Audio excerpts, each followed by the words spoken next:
All right, good evening, everyone. My name is Lydia Creasy with Lydia's Home Team and Remax Alliance. And we are here tonight to just chat a little bit about home inspections, some misconceptions and problems that come up and how to solve them. So wanted to take a moment to introduce Jim, who is going to be helping us with Steel Rhino and just explaining a bunch about the whole process and what to look for, what to not be stressed out about and how we can get through the home inspection process. It truly is probably the hardest part of being under contract. So we want to just kind of get ahead of some of those problems and just figure out ways to get to a solution. So we'll kind of go through the top 10 issues that come up and then have some time to just talk about solutions and also answer questions as well. So with that being said, go ahead and take the lead, Jim. Oh, you're on mute. Good evening. I'm Jim Michael. I'm the owner of Steel Rhino, and I've been doing this about 21 years now. And one of the funnest things that I've got to report to everybody on is that I got into this because I had an awful inspection. So I totally understand what it's like to get a good inspection, a quality inspection, or get something of what we thought we were going to get, which is just an honest evaluation and an opinion of somebody's house. So with our company, we look at 2 to 3,000 points on any given house at any given time. But more importantly, all of our guys are experienced and knowledgeable, and we give an opinion based on the level of training that we receive, as well as the level of experience that we gain over the years. So, but remember, everything's fixable. That's really the biggest thing. We also sell radon testing, important here in Colorado. Mold. I'm not a big fan of running out trying to sell mold or lead or asbestos, because if we really look for lead and asbestos in a 1972 house, we'll absolutely find it. I think it's essential to remember, let's not try to sell everything up front, because the reality is when somebody is deciding to rip out a wall or take out a window, that contractor is still going to be required to sample for lead and asbestos when they're doing that work. So I'm not a big fan of just trying to sell a lot of stuff and trying to, scare people into doing this sort of thing. I really want people to be educated and informed of what we're doing. So sewer scopes are important.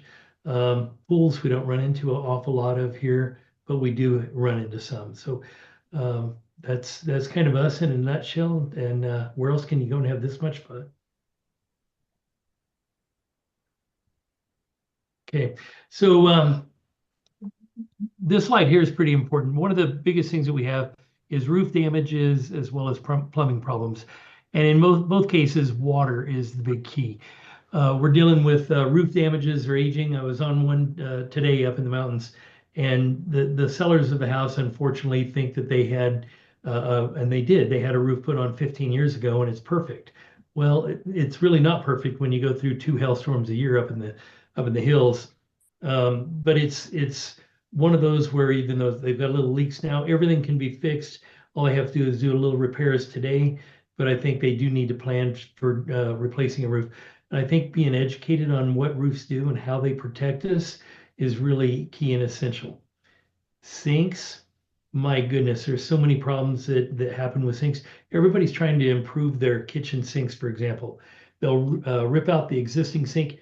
They'll want to put in a 10-inch sink instead of the 7 that came with the builder, and it changes the weir. The weir is the depth of the P trap that's below it, and because they're changing that depth, and it becomes definitely shorter or longer, then one of the things that happened is you end up flooding your garbage disposal. It never drains properly. You're wearing it out, and you get all kinds of odors coming up through your sinks. So even without a leak, sometimes if you don't do the right type of draining, then it'll come back and bite us later on. Okay. Next slide. So electrical, I think Sherry, you and I have done lots of inspections over the years, and we walk into all kinds of little electrical problems. We walk into GFIs that don't work. we walk into GFIs that are tied to the light fixtures.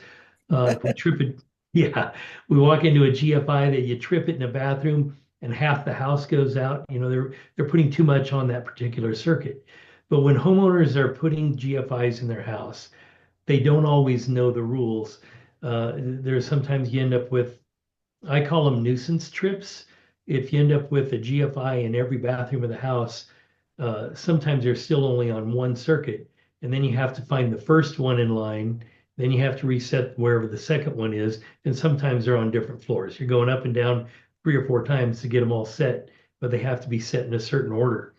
So having nuisance GFIs in a house is something we try to educate people on.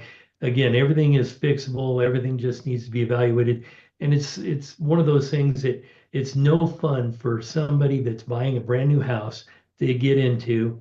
The GFI goes out. Now they're standing in the dark because it's wired to their lights, or more importantly, the maybe it trips the router in the downstairs area because they've got it tied to the wrong circuit, and then they've lost internet and those sort of things. For HVAC, here in Colorado, we don't necessarily run our air conditioning near as much as we would in Texas, but it does get pretty warm. It is pretty important to get that looked at. And that's what we do. We'll look at the HVAC system.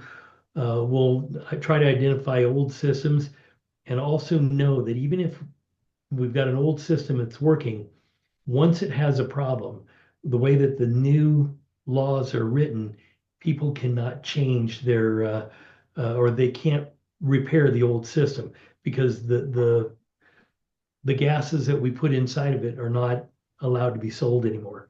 So then you have an old R3 or R4 system, and it just is not allowed to be repaired again. So you have to buy a new one. So I think it's important for people to understand when they have an old air conditioner, if it works good this year and next, they got 2 years out of it, but it's likely that they're not going to continue getting years out of it. And it's pretty impressive every now and then to go around and find an old Chrysler air conditioner, and the crazy thing's still working like it did back in '65 when it was built.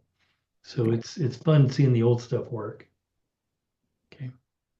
Hey, Jim, can you go back real quick? Can you, I don't want to start getting us too off track, but can you touch on aluminum wiring versus copper Sure wiring? can. Thank you. Okay. So stepping back into the electrical a little bit, back in the 70s, we as builders and repair guys were running into huge costs with copper, and copper was always our standard for wiring. We knew that aluminum was a pretty good conductor, but we didn't know how good it was or how bad it was until we really went into practice. So aluminum oxidizes in air. I mean, that's the way aluminum rusts. So it deteriorates with exposure to oxygen. So one of the things you're supposed to do when you're messing with aluminum wiring is dip it in a grease. That grease just protects the aluminum away from the air. When we also energize the circuit, the aluminum has a higher resistance to electricity than copper does, so the aluminum swells. And back in the 70s and the late 60s, when this was being experimented with, we didn't have much in the way of a house with aluminum wiring. So our 220s were allowed to be, and still are, put on aluminum. But with the higher the voltage, the lower the amperage, in order to create the resistance, they don't swell as much as a 110 does. With the lower the voltage and higher amperage, the resistance is higher. So it creates that causes that wire to swell.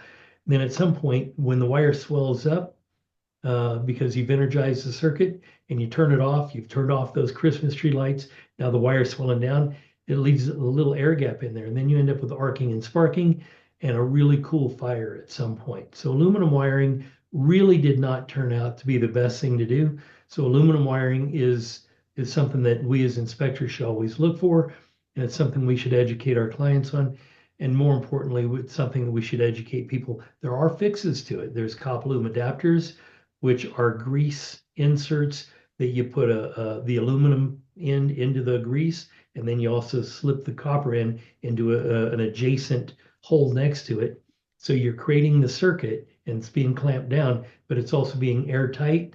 So it's not being exposed to the oxygen that deteriorates aluminum. And more importantly, both items are being protected with the grease, both the copper and the aluminum. So copper loom adapters are key. They're kind of expensive, and I never ever tell homeowners or realtors, go ahead and do it yourself. Because if there's a fire, you were the one that did it, and now all of a sudden you're liable. I really don't want anybody assuming that level of liability. Instead, hire a licensed electrician to make those repairs. Yeah, it may cost 4 or 5 or 3,000 or whatever dollars, but it's comforting to know that number one, they did it right. Number two, they really knew what they were doing. Number three, they had the tools to do it. Number four, if there's a problem, they're on the hook to bring them back out and fix it right. That makes sense, guys? Yeah, thank you. That explained quite a bit. Okay. Maybe more than you wanted to know. I'm sorry. No, you're good.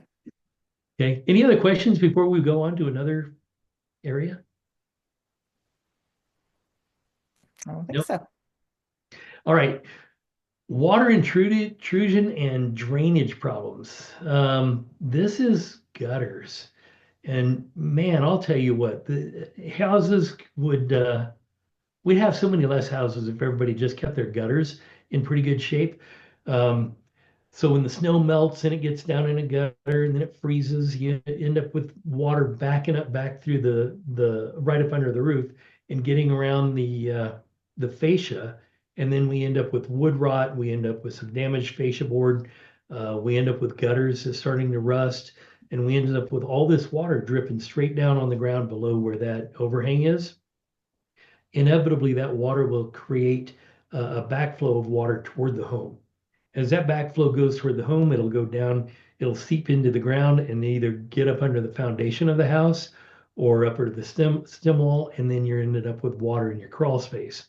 Either way, you're ending up with erosion up under the concrete and maybe floors. And we've all experienced this walking into a house and the wall, let's say the back of the house is fine, but the floor dips down. Well, that was erosion that caused that. That water got up under there, liquefied the dirt, and then the weight of that concrete just sank. Now the wall may not have moved, but the floor did. And this is just so common, and it's irritating to people, but it's also preventable a lot just by keeping the gutters, downspouts in good operating condition. And that's why, as realtors, you probably see us write that up 99% of the time. I can't imagine times that we didn't identify some sort of erosion or gutter or some sort of downspout problem. Yeah, no. Foundation cracks and settling. Again, that just ties right back into the water. So I love the idea that this slide is set up in such a way that we're talking about water and we're talking about the foundation cracks immediately. So foundation cracks, the ones that we as inspectors are primarily worried about are the ones that are horizontal and they're either offset, meaning that they shift to the left or right a little, or if they're vertical and they open up to a big V, or they open up to inverted like an A. In the event that that happens, it tells us whether we have settling or we have pressure going up. But the worst ones are absolutely the ones that are lined up and then they're offset. Because then you end up with a ton of pressure pushing on the outside wall, and then that concrete will break in the path of least resistance. Horizontal means it's always got more pressure below it than it does above it, and then you end up with those cracks. Floor cracks are not necessarily structural issues because floors are built in a way that we allow them to float, move up and down. And because we allow them to move up and down, we end up building our basements different. We have bentonite in our soil, which expands and contracts with the amount of water that's on it. So we do allow that movement. If you look at your furnace, at the top part of the furnace, you'll see a piece of cloth that wraps all the way around the metal. That piece of cloth is flexible, so if the floor pushes up, it'll allow a couple inches of flex before it starts jamming the metal into metal again. You'll end up with popping and grinding of houses if we didn't allow the floors to move, and we'd end up with all kinds of structural issues and all kinds of noises in the house from the furnaces if we didn't allow it to move. If you look at your plumbing joints in those same houses, you'll see that it's got a rubber bushing normally at the bottom, and that allows that plumbing pipe to move up and down as well without causing plumbing problems in the house. So all that is pretty well tied together, but this is a unique situation that we're here in Colorado, and not every state has got that problem at all. Matter of fact, we're one of the only ones that has this issue. I gotta love our soil. Hey, Jim, could you explain like the different types of foundations? Because that's like a question I get all the time, and everybody like comes into the inspection, they see a little crack and they freak out. Which I understand, like it's disconcerting for sure, but I think that that would be helpful for people to hear from you. Okay, so thank you, Lydia. I appreciate that. So one of the things that we've got multiple different types of foundations. So every time that somebody builds a house, we end up with the engineers going out and they pull a soils test in the area before they start planning the house. That soils test tells them what type of earth that they're dealing with. So when they dig down, they know how much bentonite they're running into, they know how much sand, they know how much of these different materials that we're trying to support the house on. So depending on how the soils test comes out, you've got a few different types of the foundations that we build. One of them is slab on grade. That's the one that back in the 50s, 60s, 70s, some of the 80s, some of the 90s, and even some houses today, those are fairly stable areas. So we end up with slab on grade. It's inexpensive for the builders to build that way. In the event that we've got high levels of bentonite and other materials, other deep sands, then we end up doing either structural wood or structural concrete foundations. The structural wood foundation and the structural concrete basically puts a crawl space up under the house. That way you have more than the 2 inches of expansion that we're normally exposed to, but you can end up with 18 inches or more of expansion. So if we have high levels of expansion, that earth up under the structural wood or structural concrete has 18 inches it can go up and down. So that's the reason that we allow that. If you go to Roxborough, you'll find all kinds of different foundations and foundation types. Heck, they've got houses out there that are the sidewalls in foundation are built with plywood. Unbelievable, but yes, they do. Does that help, Lydia? Yeah, thank you so much. Oh, you're welcome. Okay. And like I said, the foundation cracks, anytime that we run into them, we try to address them and talk about them quietly and quickly. Unless we see something really significant, then I recommend using either Pinnacle Structural or some of the other structural specialists instead of an engineer. Engineers, it costs people a ton of money to come out there and look at it.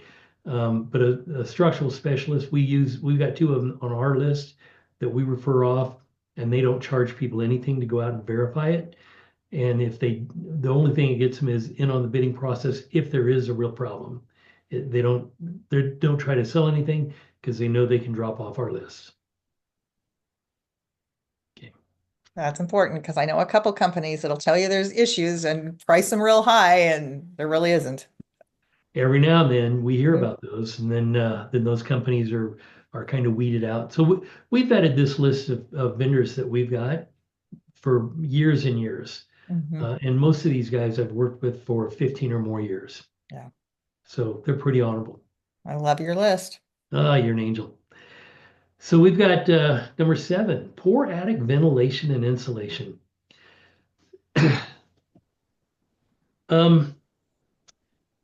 So this is such a big topic. I wish I had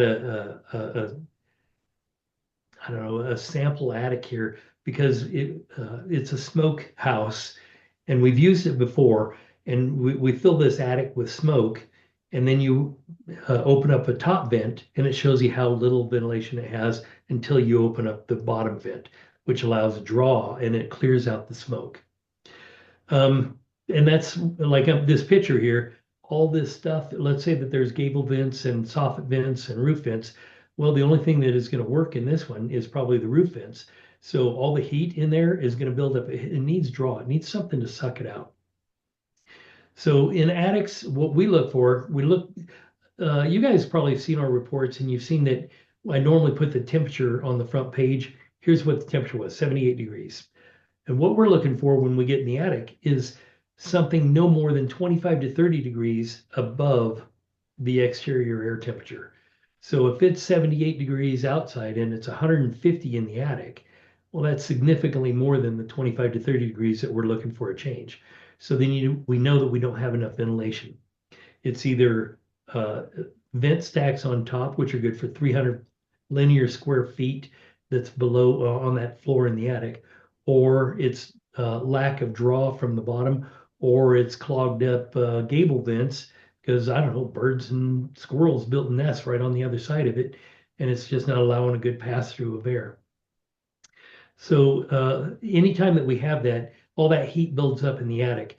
And it's not only uncomfortable for the owners of the house come summertime, but it's terribly bad for the house because all that heat will sit up there and then it'll cause sweating in the walls below it and in the ceiling below it, which will add to mold growth in the house.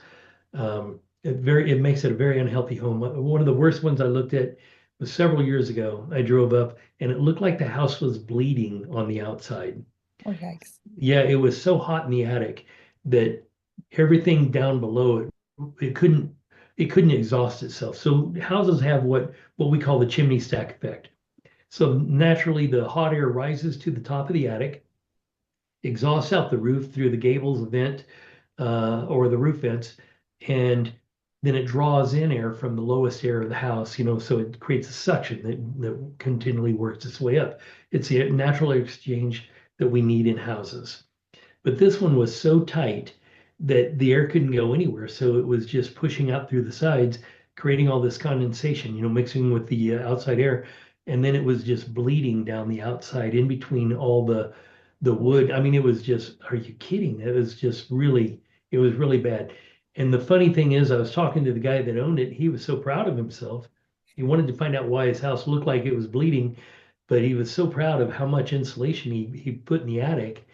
He over insulated it himself, also covering his soffit vents so the house couldn't breathe. There was nothing for it to do Oh, except gosh.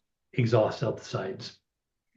Yeah, So we recently had one that was so hot that it baked the roof from both sides. So it was, yeah, that's and there blistering was the roof. alligator cracking all the way Yep. through it. Yeah, that's blistering. So that blistering is just as bad as hail damage. So if you're looking at a roof or you have somebody up there and going, hey, this roof's only 6 years old and it looks awful, there's something terribly wrong with it. It's likely what you've got is and there wasn't hailstorms reported the last couple of years, then it's likely what you've got is overheated attic and it's blistering. It's boiling the shingles from underneath. So it's an awful condition. There is a fine line you can insulate up to, or you know, in this case, this picture is a beautiful picture showing all these boxes up in the attic. That attic can't be breathing right, Mhm. and it just happens.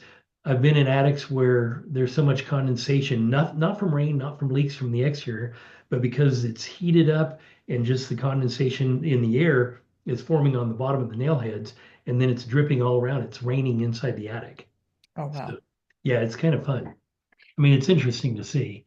It's not fun for the other guy. One of my friends had that problem. I told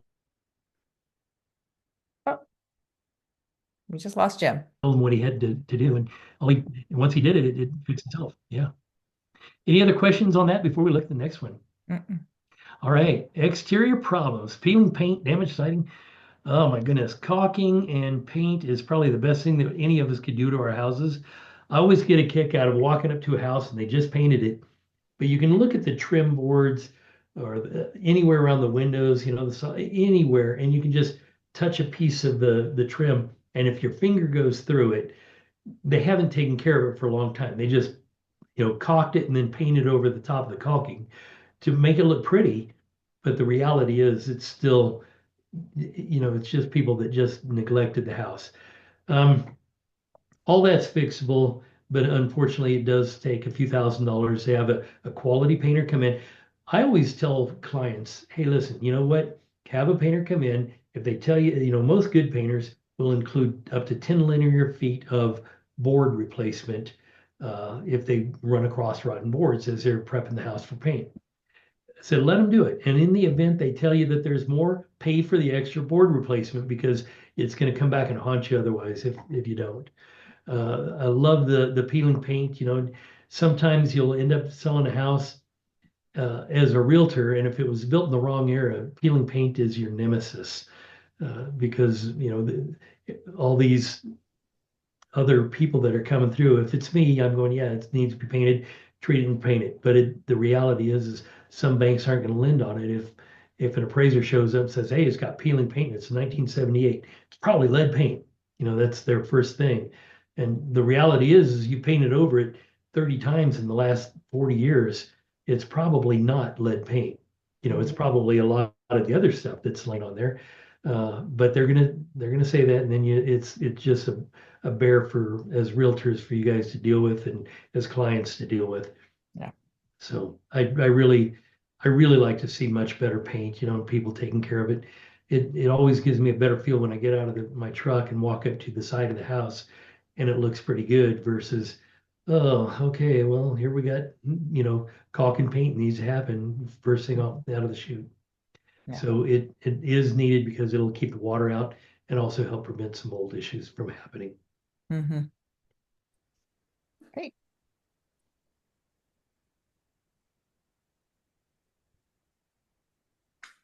So foggy windows, they're hard to detect in the summertime, but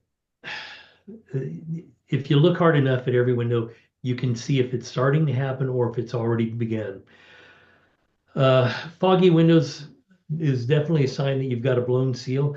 These windows are not designed to last, maybe Anderson and Champion are pretty good windows. Champion's got a lifetime warranty on it, but I promise you, even with their buy two, get two free Windows sale that they're doing right now, you're buying two windows, you're spending $15,000.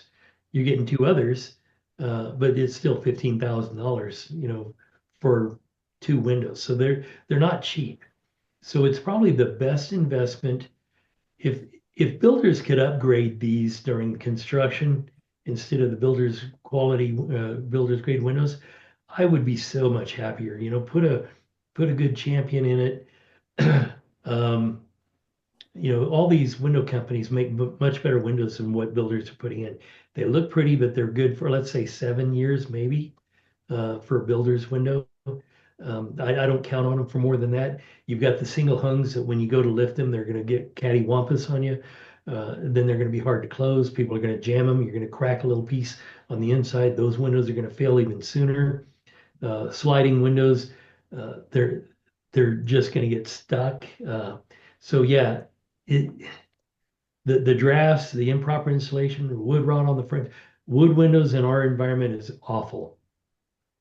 So I'm not a big fan, but on all these, $2 and $3 and $5 million homes, they're built with them. They are pretty good windows, but I don't count on those lasting more than 12 to 20.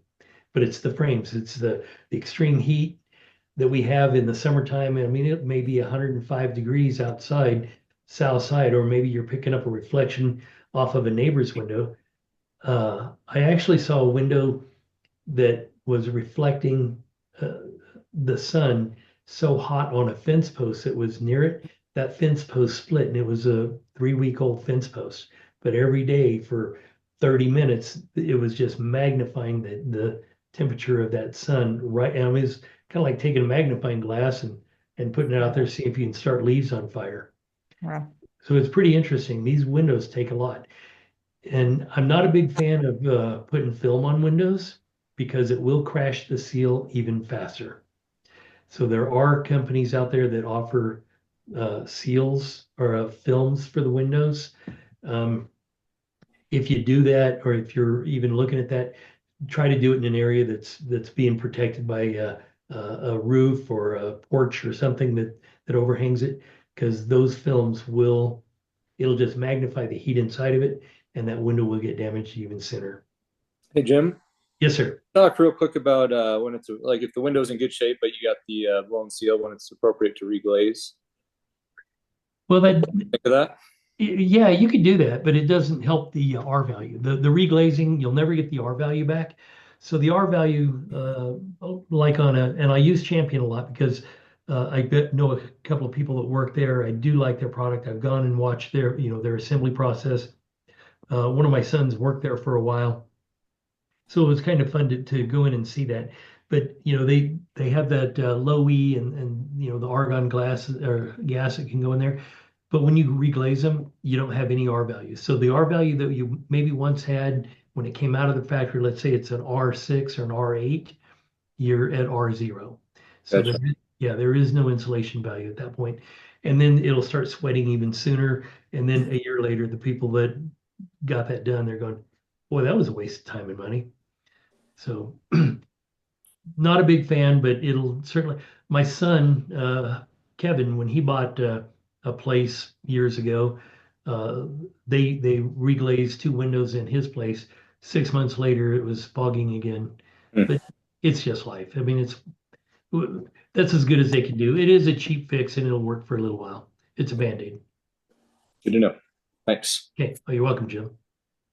Any other questions on Windows? I actually wrote a section about Windows that is in our InterNACHI book because we give out the books to all of our clients. And so some of those sections in there are sections that I wrote over the years. I used to be the president of InterNACHI, and Windows are one that I'm kind of proud of what I wrote in there. But Addicts, I had some input in there, some other guys that worked on it too, but it was good, pretty good stuff. Should we move on to the minor deficiencies? Yes, please. This one is one where, and I love this picture. I don't know where this photograph came from, but it could have come out of almost any new construction because there's no furniture in there. And when people walk into let's say a brand new Lennar or a brand new DR Horton or something, and they're walking around, you can feel the floor vibrating a little bit. If you had a glass of water sitting on that counter that's over there, you'll see the water kind of wiggle. That glass, Lydia, that you've got, if that was sitting there, you'd see it just shimmering, the water in it just shimmering. And you don't have to stop. You can just kind of walk around a little bit. Now, there's ways to reinforce the floor, but this is one of the biggest irritants that people have after they move in. Then they're going, man, every time I go to the front door to answer the door, I come back and the things in my china hutch are vibrating. They're all rattling. And you hear those sort of comments. So there's plenty of ways to reinforce it. But I promise you, every one of these houses that we have, it's not structural. This is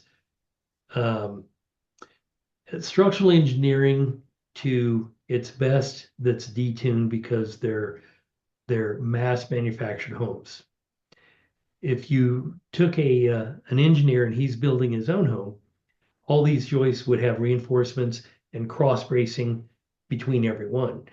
In our new homes, we've got ribbing and maybe one every third or fourth that has a little cross bracing, but we'll still have vibration. And we're going to be at 16-inch on center, and you walk and you have a little bit of vibration and it travels across the floor. That's not structural. It's the engineer and then somebody else saying, wait a minute, you're over engineering it, and then they remove some of the design. And then we end up with, oh, we put a pool table in the living room, and now it's got soft spots and those sort of things. It's not the weight of the pool table because pounds per inch, we're still well within limits, but it's the concentration of that pounds per inch that really is the effect of why all of a sudden you're lining up to hit a ball and things are moving a little bit. So that's on the floors, and it's really irritating to buyers. And I find more of that on our 1-year inspections than anything else. Wobbly railings, 200 pounds per is what that's designed to hold. So if I lean on it, I'm an old fat guy. If I lean on it, it shouldn't have much wobble or give to it. And that's true of your outside railings around your porch and your backyard uh, areas that you may have railings and those sort of things set on. And even if it's on the ground, if you got a railing, you don't want people leaning on it and then it breaking and then everybody falling down, and then as a homeowner, you're getting sued. So railings, those are important that we look at. We do training. I've taken all my guys up to the Internachi. We call it the House of Horrors. It's located up in Boulder, and it was built by Internachi, International Association of Certified Home Inspectors. And one of the coolest things that we've got in that House of Horrors is a porch that looks perfect. And it kind of feels pretty good, but everything on it is wrong. And, I want our guys to find 60% of what is built wrong, because everything's built wrong on this house. And it's done that way on purpose. But so we're pretty good about identifying these problems, getting the information out, and having a little fun that way. Improper framing during attics and crawl space. The other day I did a garage and it had improper framing. Everybody knows that when we have our 2x4s, we line it up this way and this way, and we end up putting the siding on both, the interior and exterior, so that the board is facing like that, and we've got siding this way. The other day I looked at a house and it just came out of a remodel, and all the 2x4s were this way, the 3-inch side or 3.5-inch this way instead of the 1.5 that way. And then they had the boards lined up against it, and everything in this garage was falling. So when we're looking at our attics, we want to make sure we don't have truss breaks. When we're looking at our garages, anything that a homeowner or a neighbor can say, here, hold my beer and watch this, I'll get that basement fixed for you real quick. Anything that we can find that way is just going to save our clients, and not just your clients, our clients, because we're putting our name on that as well. We want to make sure that they're happy with their house, and they understand that, okay, it was built wrong, but we can fix it. Let's just gut it and start over on the basement. And oftentimes I tell people that because hardly anybody pulls permits for basements. By the way, my office is down in my basement, and I built it and I pulled permits because I don't want anybody saying I didn't do it without permits. So when I go to sell this place, it's permitted. Hey, Jim, on this list, and I don't know if we've hit all of them, I know we didn't add it, and I'm just thinking of it now, why it's important to have an outside inspector do a new build inspection? That's a beautiful question. All right. Every now and then I'll have realtors offer to pay for the inspection. And I never want you as a realtor to pay for the inspection, because then it's implied that I'm working for you and not for our client. So having an outside inspector do it, a third-party inspector and do it, is super important for a lot of reasons. Number one, it separates you from any bias. And Sherry, I know that you come to inspections all the time, but I also know that you kind of sit in the kitchen or sit somewhere and you're not hovering and you're not trying to interfere with anything what I'm looking at, which is perfect because your clients are welcome to follow me around, because I'm working for them. They're paying me, I'm working for them. It's silly and it's not illegal in this state, but it's silly for our clients to hire their uncle, who's owned 3 houses in his lifetime, to come and be the inspector.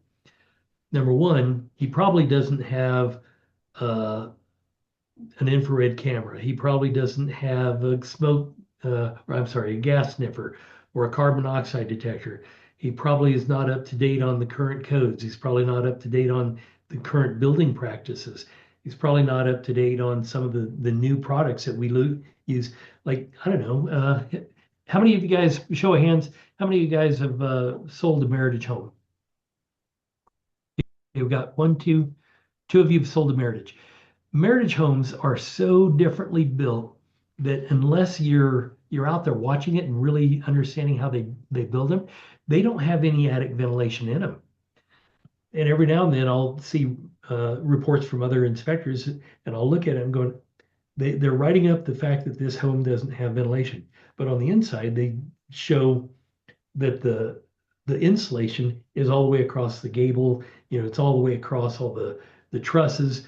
So I already know it's a Meritage home. Their picture that they pull up on on the furnace shows an outside air source. That's that makeup air that we're looking for the house to draw in.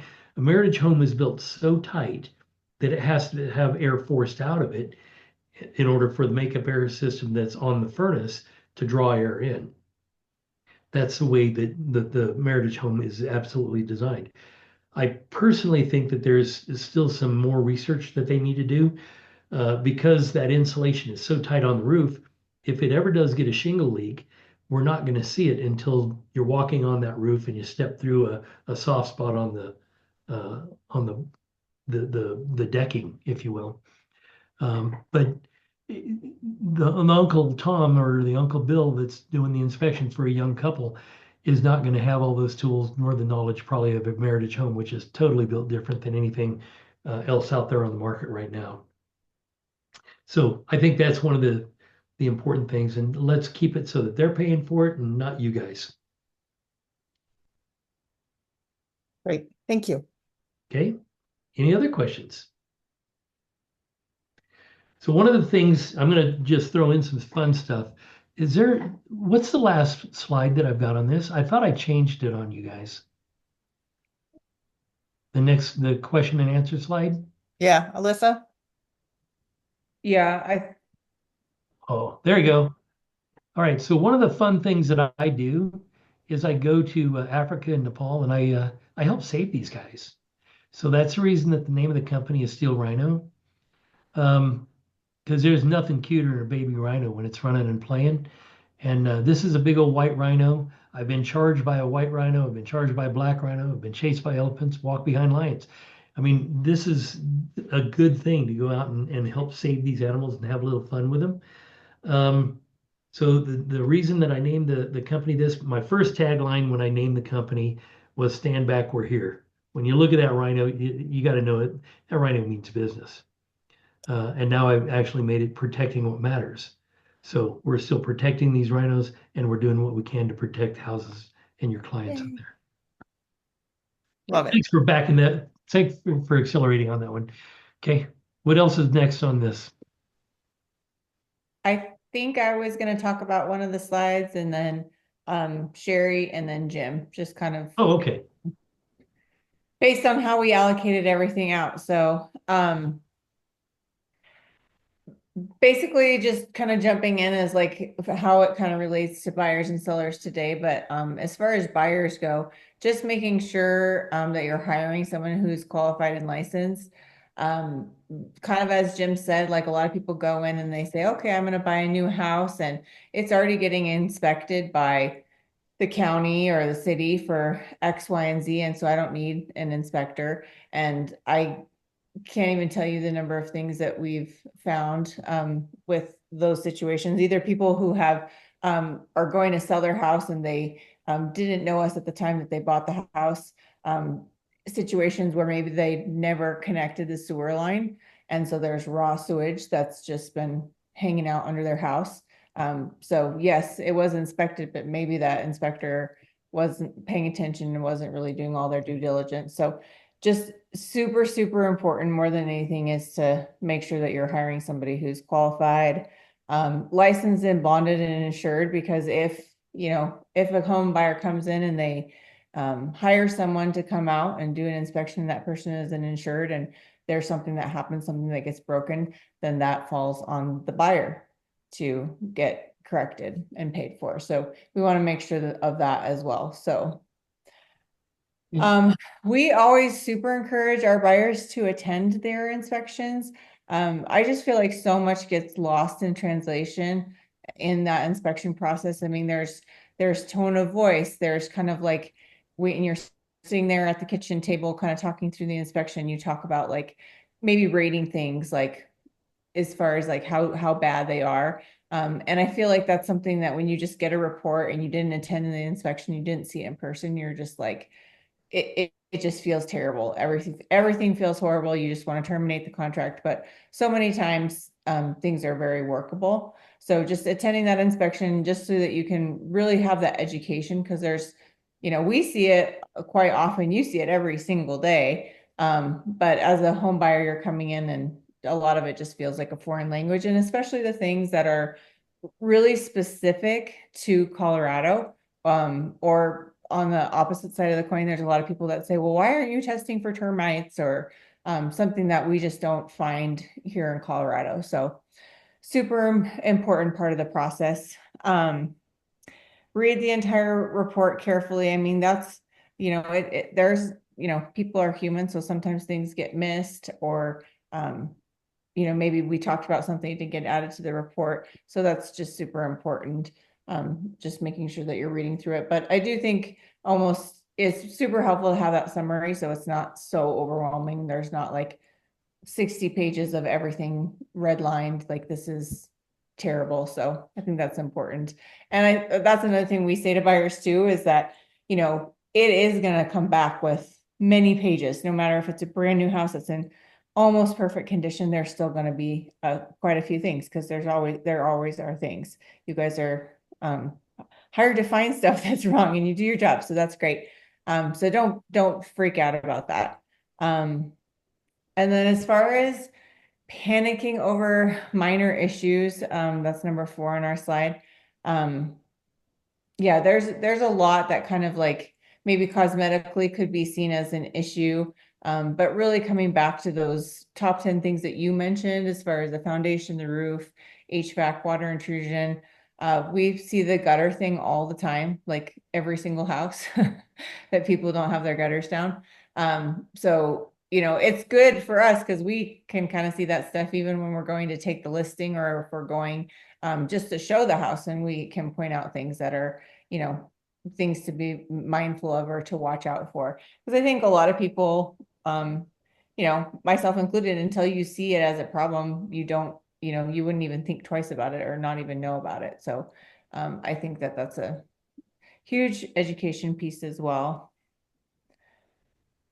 As far as using the inspection to negotiate wisely, I mean, there's definitely with our clients, we really recommend spending the time to really focus on things that are health and safety and major components, because yes, there's always going to be a laundry list of items. And if you kind of go into it leading with that, usually it just doesn't make the negotiation go very well. It feels nitpicky. It feels like you're not trying to kind of work with the seller. You're just trying to pick at the things that are wrong. And getting a house ready for sale, a lot of those things can sometimes get missed, or kind of depending on the people's situation.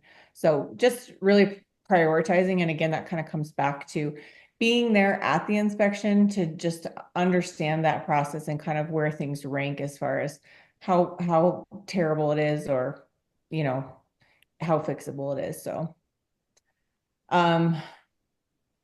I guess we get this question a lot too, is like, kind of going back to the termite thing, like, why aren't you doing a termite inspection, or why isn't there a mold inspection right away? And I know there's definitely lots of different things that can come into play, but looking for those signs of issues before we just like waste a client's money to, get all these inspections. Like if we see that there's terrible cracks, in the foundation at that inspection, then yeah, it doesn't make sense to go on with further inspections like mold or something like that. But mold, for example, we always see signs of that most of the time. So kind of just making sure that we're wise about, what's getting recommended. But as far as what's just the things that we always have for inspections, is that sewer scope, kind of going back to my example of that new construction house. Radon, which is super common here in Colorado, and maybe I'll have Jim jump in on that, just explain what that is for people who aren't familiar. Mold is probably one of the more common extra things that we have ordered. And then roof. So also kind of going back to what Jim said, is like we so many times see a brand new roof that'll need to be replaced.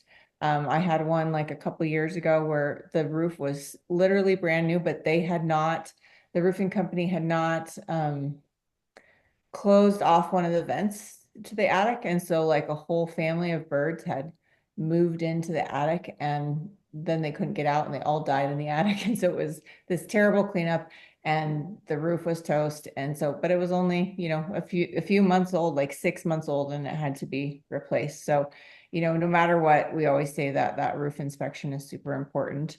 And especially now, because even like going back to Jim's example, it could be that the roof is in perfect shape and 15 years old. But a lot of times that can cause issues with insurance as well. So just kind of really knowing not only the condition of the roof, but the age of the roof, because it pertains to that insurance piece as well. And then structural engineers, yes, that's something that comes up quite a bit, that we have to hire that out or have those second opinions as well. Can you guys think of anything else that we oftentimes add? I think I always think of it as the gym or the inspection company is the general, like when you go to the doctor, is your general physician. And if they see something that looks like, oh, hey, you might want to check on this, they will refer it to a specialist. And that's kind of the same thing that happens here. If they're seeing cracking that is suspicious, they may recommend a structural engineer. If they see that the furnace is dirty, they may want us to have an HVAC person come in and take a peek at it. Same with sewer scope, roof, all the things they may find an issue with, but they're the general practitioner. So we're going to go out and look.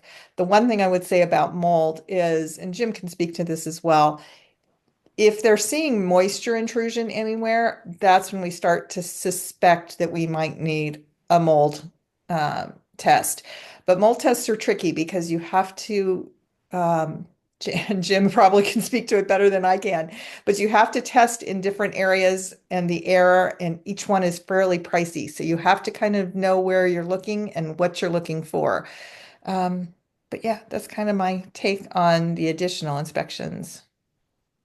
So Another thing that's really important that we're pretty big sticklers on is just making sure that we're gathering that due diligence documentation before the inspection and the disclosures. Because, I'm just thinking of a recent example where we received the due diligence documentation. There was a receipt on there for something with a cracked heat exchanger.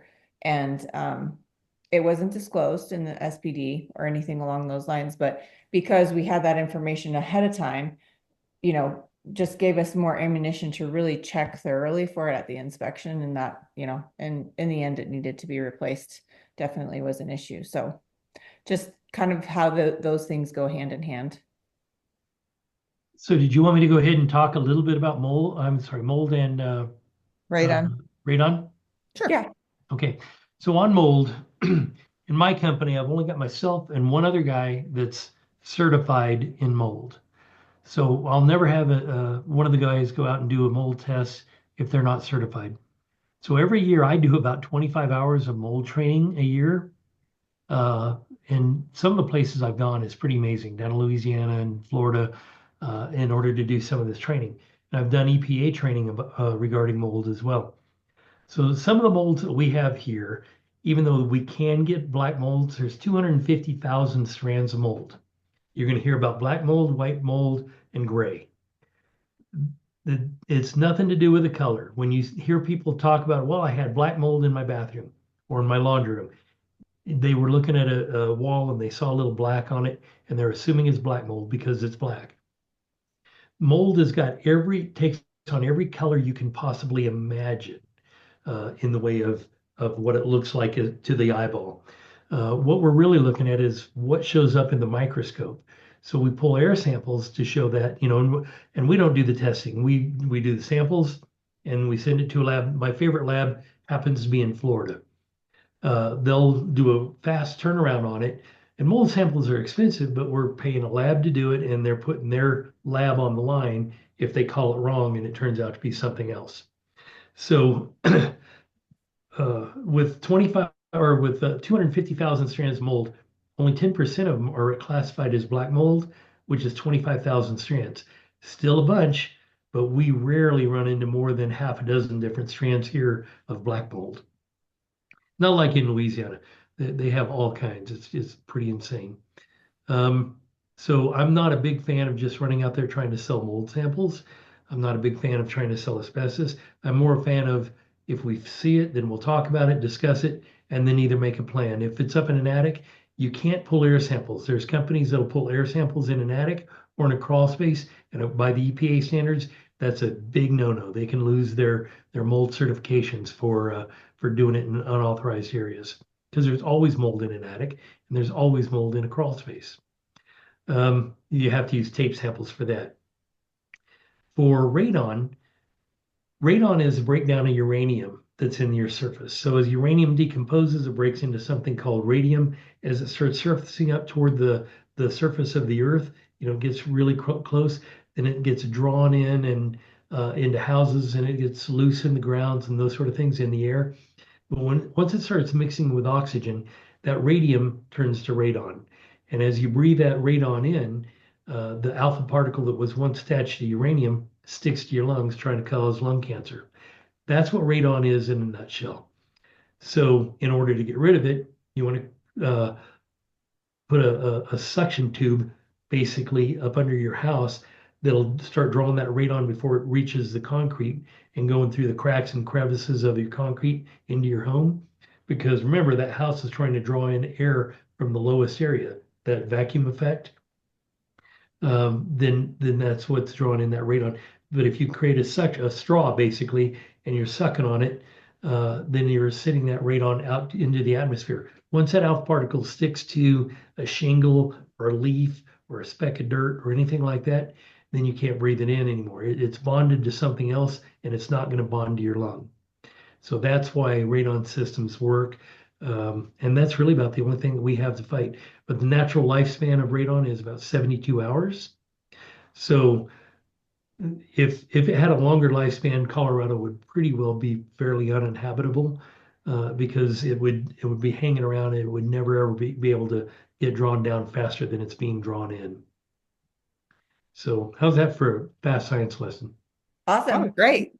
Okay.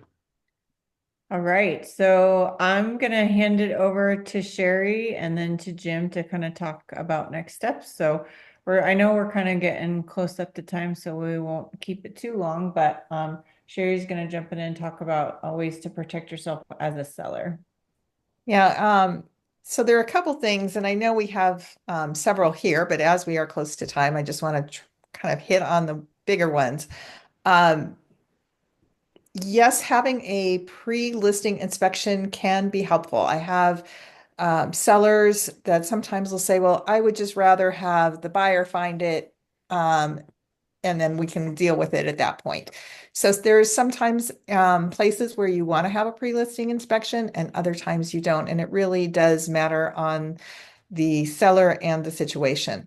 However, you have to disclose what you know about the house. So transparency in the SPD, the seller's property disclosure, is really crucial. If you know about it, you need to disclose it because later on there'll be liability if something goes wrong and you knew about it and didn't disclose it. So we need to make sure that's there.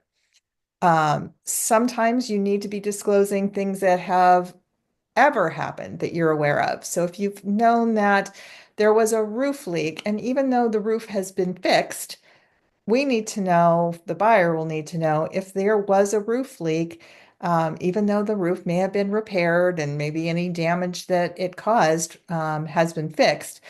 There could be other signs down the road, like mold or something else that may have occurred. So the more you can be honest about what you know about the house, the material facts, as we call them, the better off you're going to be. And that's really helpful.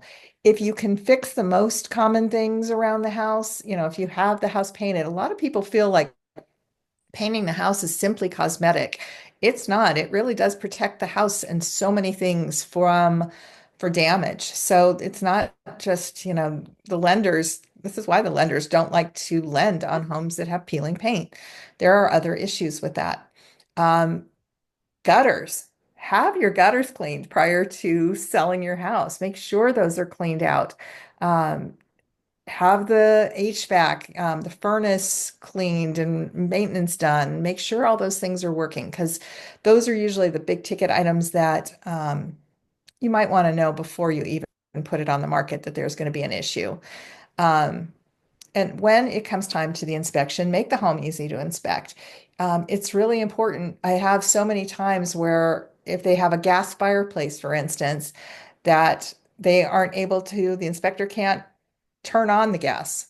Legally, they are not able to turn on the gas when they're in the home. So have the gas on for the fireplace so they can inspect the fireplace. If not, that could end up on the inspection report as not able to find out. And now everyone's looking for a specialist and recommending that you hire one so that they can make sure that it actually turns on and is okay. No, and everybody takes their home so personally. It is your baby. You have lived in this home and it's so important to you, and it can get very emotional. And you feel a little bit attacked when somebody comes up and says, well, this is what's wrong with your house. Stay calm. No house is perfect. New builds are not perfect. Your house isn't perfect. My house certainly isn't perfect. So just stay calm, be open to the negotiation. We try to, there is an average concession amount out there these days that we can kind of prepare you for. Sometimes you'll be fixing the items. Sometimes this buyer will want a concession so that they can go ahead and fix it. And it really just depends on the items and how people want to negotiate those things. So we're constantly negotiating whether you fix them yourself, and there's pros and cons to both. But getting some of these things done ahead of time could be deal savers. It could get your house sold faster. So it is important to really think about these things when you're getting yourself ready to sell a house. Jim, you want to take it from here? Jim Dixon. Yeah. Yeah, the other Jim. The other Jim. So this is just a handout that we have that we give our sellers usually in a pre-listing appointment. And it's just a whole bunch of things to think about that you normally wouldn't think about or notice as you walk through your house, just to get ready to go on the market. I'm not going to go over this box by box because if you want one, we can send you one. But just things to be mindful of. And like Sherry was saying, just the minor fixes that you can take care of yourself are great. When we walk through a house with you, we usually point out some things that we've seen come up on inspections or just things through our experience. So sometimes we'll recommend, getting a roof inspected if your roof's over X amount of years old, or having your HVAC system checked out, just different things like that, just because, like Sherry was saying, you want to make the inspection as easy as possible and be prepared for anything that might come up that's obvious to us anyway. So a lot more to it to get your home ready to sell, but just looking at it from an inspection point of view, this list is a good thing to hold on to and just walk through your house and keep in mind as daily reminders. You don't have to do it all at once. Jim, do you want to touch on a little bit as far as just like, when we come to walk the house, like kind of like the process of, maybe outlining or identifying some of those items, but also like walking through the process of like getting some of those items fixed or getting referrals for sure. items, because that's So your there's two things we specialty. look at. There's the cosmetic issues, just the things that don't look good to a buyer walking into a house, because there are a lot of buyers who can't see past that. So there's always a argument if the carpet's worn. Sellers will say, hey, should I just offer a credit for the buyer to get new carpet, or should I replace it? And there's no good answer to that, because there are some buyers who you would think would want to pick their own carpet, but then there's buyers who can't see past carpet that's stained and needs to be stretched or anything like that. So there's different things that we can discuss with you, and we have a lot of recommendations for different contractors for carpet, for paint, for HVAC stuff, plumbing, electrical, anything that might be of an issue that needs to get repaired or at least get consulted on or get some estimates. We can always help you out with that. What was the other part you said in there? I'm sorry. I think that was mainly it, just kind of like how that's your specialty. But I think maybe also tying into today's market, how we're really seeing that like buyers have no tolerance for things that are not really in tip-top shape, because they are paying, a pretty decent higher interest rate, which makes their payment higher. So then they don't have cash to do some of these little, things that we would consider maybe handyman special type of items. But just kind of coming back to how important it is to really make sure that you're looking through your home with a fine-tooth comb, and also working with us to do that. Just so that the buyer doesn't come in and say, oh, this is just way too much. I can't handle it. I'm out or whatever. Right. So, Yeah, she hit all that. And, basically in this market right now, people are being very picky, and the houses that are updated, move-in ready, no issues, nothing that's going to give them a to-do list when they buy the house are the ones that are getting under contract a lot quicker. So a lot of times we're going to tell you a lot of things that you don't want to hear. But at the same time, it's just the real life of how the market's treating us right now and how it's treating sellers.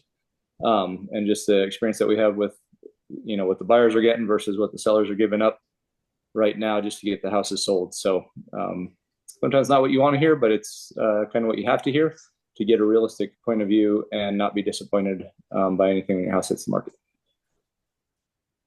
perfect. Do you want to go through like the first question or maybe all of them, whatever, and just Yeah, let's go maybe to we can that always slide. add in if there's other questions, but Yeah, so simple one. Home inspections usually 2 to 4 hours, probably closer to 2 on most average homes.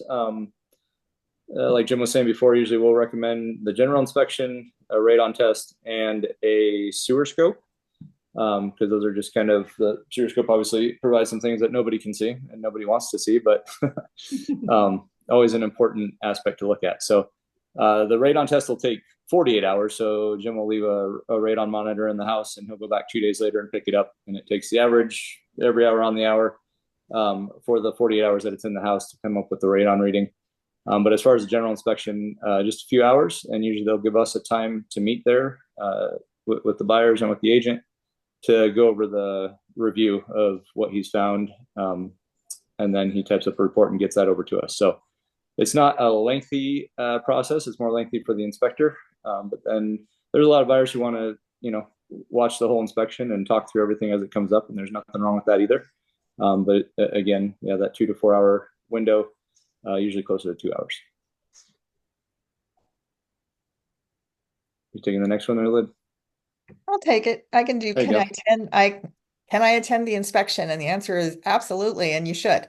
Um, some people really like to follow the inspector around the entire inspection, so that they can see everything that they can see. I don't necessarily recommend it because for most people, they're not going to understand it, and it will slow down the inspection considerably.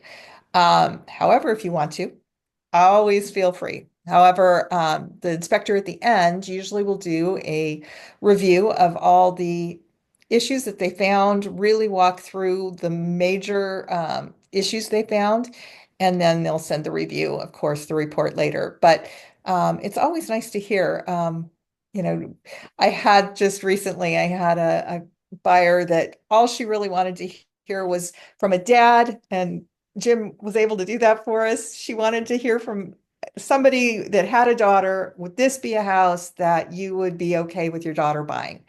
And sometimes that just has to happen in person. It just feels better to say yes, that is. But yes, you should, if you can, attend the inspection. I do have out of town clients right now that aren't going to be able to attend, but I will have them on FaceTime to make sure that they are still getting that one-on-one conversation with the inspector. yeah, that's a good point because we have that a ton of times, people, joining by FaceTime. So Mhm. that includes attending. Yes. Linda, you want to hit what happens if issues are found during Yeah. inspection? So, like I said, there's always issues that come up, always, no matter what the house is. So if there are issues or when there are issues that come up, there's definitely different ways that we can negotiate that. So it may be that we ask them to make a repair, maybe it's replace the furnace that's not working. Or we might, get bids and ask for a price reduction or a concession to kind of compensate for that. And then also like if there's something that's just like you can't get past it, you always have the right to withdraw your offer or terminate as well. So just know that like there's a way for everything. So whatever happens is for a reason, and sometimes we work through these things and it doesn't work out, and sometimes it's totally fine. It's just an exercise of getting the bids and kind of doing that education, and then we move forward. So just know that the inspection isn't like the end all be all. So, and I don't know if Jim wants to touch on the last one, maybe just cost for the various things, but you know, I think we already talked about this a little bit, but just typical costs. Okay. So every day we get a phone call, and the phone call starts with how much does a home inspection cost? Now, fortunately, most everybody calls up and asks Erica that because then she's smart enough and she's been doing it long enough that she starts asking really great questions like, what year is the house? Where is it located? How big's the house? And then that's how we determine the fee for the property inspection. Same with our sewer scopes. And then we have to figure that out as in the way of radon testing as well. So if we're doing a job up in Winter Park and you're doing a radon test, well, we're going to probably have an extra fee to go back up to Winter Park and pick up that radon equipment 2 days later. So whenever I answer the phone, I just tell people it's $8 million because number one, I just want to sell something like that. But anyway, no, it really depends on the size and the year of the property. So a 3,000 square foot, 100-year-old house is going to cost a lot more than a 3,000 square foot brand new house because of all the different things that go on. Fair enough? Sounds awesome. Okay. Very good. We do have a question in here, Jim. I'll let you answer it. The anonymous person asked, are houses required to have attic access? It depends on the house. So if we've got a flat roof, then they don't necessarily have attic accesses. If it's got a gable roof, then I would say yes, but not all attic accesses are easy to find. Sometimes they put them in a very tight closet, or like in my parents' case, they actually had it on the outside of the house. And then my dad, being the good guy he is, he said, you know what, I don't want anybody breaking in. So he went up there and he screwed everything in. So when I had to go up and inspect his house when he was having a problem to get back into it, it was a little nightmare to undo all his handiwork in order to get in. Interesting. Yeah. Anonymous, if you have any follow-up questions to that, go ahead and drop it in there.